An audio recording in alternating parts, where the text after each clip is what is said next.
0-0 بين عمان والمغرب.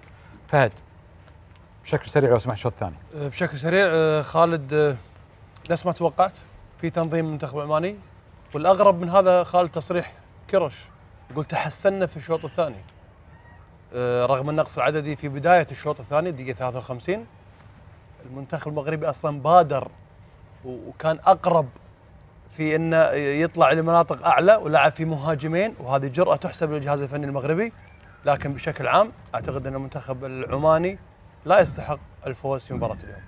خالد الهاجري. والله شوف ابو جاسم، يعني اول شيء انا اشكر اللاعبين على المجهود اللي بذلوه في المباراه. المباراه كانت صعبه ولكن لم نستغل الطرد، لم نحسن التعامل مع سيناريو المباراه. مثل ما شفنا يعني المدرب يعني شفت انه كان راضي على نتيجه التعادل، كونه يسعى للتعادل اكثر من الفوز. نفس الشيء يعني على مستوى الشكل الهجومي لم نرى المدرب غير من الشكل، يعني مثلا ما شفنا زق بمهاجم ثاني عشان مثلا يكون زياده في الهجوم او نحسن او نصنع فرص يعني. ولكن يعني نقدر نقول انها نقطه ايجابيه من امام منتخب مرشح نبني عليها ان شاء الله المباراه القادمه يعني. حسين عموته. والله صراحه دائما كنتكلموا على ظروف المقابله، اليوم طرد يعني حمد الله صراحه خلق مشكل. بدايه الشوط الثاني كانت النيه واضحه والمنتخب بدا كيضغط يعني من اول دقيقه على اساس انه يسجل، لكن مع الاسف يعني الطرد خلى ربما انه تبدا بعض الحسابات.